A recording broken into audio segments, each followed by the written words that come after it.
আমাদের এখানে যেমন বিপদ আছে, আন্তর্জাতিকভাবে মানে মধ্যপ্রাচ্য থেকে শুরু করে যে মুসলিম ইয়েকে কেন্দ্র করে যে জঙ্গিবাদ, বাংলাদেশ মুসলিম প্রধান দেশ, ভারতীয় উপমহাদেশের যে ভৌগোলিক অবস্থানে সে আছে, সব মিলিয়ে আমরা এর বাইরে নই। আবার আরেকটা ভালো জিনিস লক্ষ্য করছি, এই যে উদাহরণটি আপনি দিলেন তাতে দেখা যাচ্ছে যে আমাদের আইন শৃঙ্খলা রক্ষী বাহিনীগুলো, সংস্থাগুলো এবং তাদের গোয়েন্দারা যথেষ্ট তৎপরতার সাথে অনেকগুলো এরকম বিষয় ডিফিউজ করে দিতে পেরেছে, এটাও একটা ভালো। তো এর পাশাপাশি আমি বলবো যে এই জঙ্গি তৎপরতার ব্যাপারটা শুধু আইন শৃঙ্খলার বিষয় নয়, এবং আইনি পদক্ষেপ বা সেই ধরনের ব্যবস্থা দিয়েই এটাকে সম্পূর্ণ শেষ করা যাবে না। এর একটা রাজনৈতিক, আদর্শিক, সামাজিক লড়াইয়ের জায়গা আছে। প্রশ্নটাই আপনাকে করতাম যে জনগণকে সম্পৃক্ত করে কি এর বিরুদ্ধে প্রতিরোধ গড়ে তোলা সম্ভব কিনা। এটা নিয়ে কোনো সন্দেহই নাই যে এই জঙ্গি তৎপরতার সাথে দেশের মানে ওভারওয়েলমিং মেজরিটি বলতে পারেন আপনি, 99 বা তার চেয়েও বেশি কোনো মানুষের এটার প্রতি সমর্থন নেই। সমর্থন থাকলে তারা তো প্রকাশ্যে কিছু কাজ করতো। মানে তাদের তৎপরতায় সম্পূর্ণ গোপন, সম্পূর্ণ বেআইনি। হ্যাঁ, এবং এই সন্ত্রাসবাদের আরেকটি চেহারা খুবই খারাপ, এটা আধুনিক সন্ত্রাসবাদের। সেটি হচ্ছে, দেখেন একসময় আমাদের দেশে বিপ্লবী সন্ত্রাসবাদী আন্দোলন ছিল, মানে ক্ষুদিরাম বা ইত্যাদি যে ইয়েগুলো আছে, পৃথিবীর অনেক জায়গাতেই বিপ্লবী আন্দোলনে অস্ত্রের ব্যবহার ইত্যাদি করা হয়েছে। আমাদের স্বাধীনতা যুদ্ধ, জনযুদ্ধ, কিন্তু বিচ্ছিন্নভাবে গেরিলা আক্রমণের মাধ্যমে বা ওই ধরনের তৎপরতায়ও কিন্তু ভালো কাজের দিকে সেটা গেছে। কিন্তু এখনকার যে এই তথাকথিত জঙ্গি আর সন্ত্রাসী, এটা দেখুন একেবারে নিরপরাধ অসামরিক মানুষকে হত্যা করা হয়, নারী শিশু নির্বিশেষে, কোনো প্ল্যাটফর্মে, কোনো শপিং মলে, কোনো বাজারে।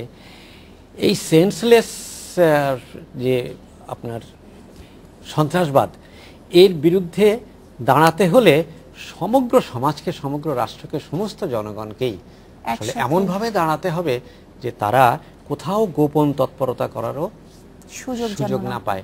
আর আদর্শিক ব্যাপারটা, এটা খুব বড় আলোচনা, এখানে ওইভাবে করা যাবে না। ঊনবিংশ শতাব্দীর মাঝামাঝি সময় থেকে এই 90 সাল পর্যন্ত পৃথিবীব্যাপী বড় একটা আদর্শ ছিল। হ্যাঁ, মানে পুঁজিবাদের শোষণ আছে, দুঃখ কষ্ট আছে, তার বিরুদ্ধে সমাজতন্ত্র বা শোষণহীন সমাজ, এরকম একটা বড় আদর্শ ছিল। এর পক্ষে বিপক্ষে মানুষ থাকতে পারে,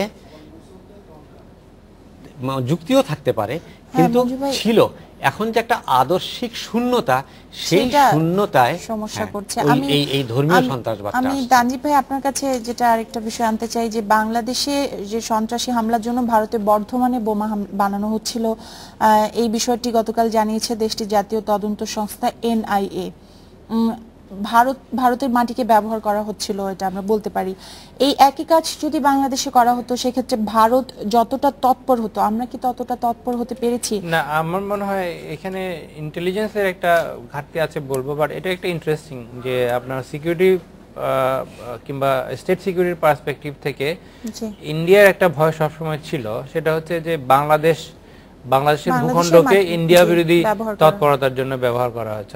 আমরা সবসময়, বর্তমান সরকারও গত আমলে সবসময় অভয় দেওয়ার চেষ্টা করেছে, এবং আমাদের প্রাক্তন প্রধানমন্ত্রী, প্রাক্তন বিরোধী দলীয় নেত্রী খালেদা জিয়াও কিন্তু এই কথাটা বলেছেন যে বাংলাদেশের ভূখণ্ডকে অন্য দেশের বিরুদ্ধে ব্যবহার করতে দেওয়াটা সহ্য করা হবে না। কিন্তু এখানে একটা ইন্টারেস্টিং জিনিস দেখলাম যে ওইখানকার যারা জঙ্গিবাদ আছে, তারা তাদের দেশে সন্ত্রাস করছে না, তারা বাংলাদেশে এসে সন্ত্রাস করার জন্য প্রচেষ্টা চালাচ্ছে। ওখান থেকে আপনার প্রিপারেশনটা নিচ্ছে, দ্যাটস দ্য নিউ ডাইমেনশন। তো আমি যেটা মনে করি সেটা হচ্ছে that's call for actually United action, both India এবং বাংলাদেশের মিলে এখন সম্মিলিতভাবে এমন তৎপরতা চালানো উচিত যে ওইখানে যদি কোনো জঙ্গি তৎপরতা হয়, সেটার যাতে ইন্টেলিজেন্সটা বাংলাদেশ পায়, আর বাংলাদেশে যদি কোনো ধরনের জঙ্গি তৎপরতার চেষ্টা করা হয় সেটা যেন ইন্ডিয়া পায়।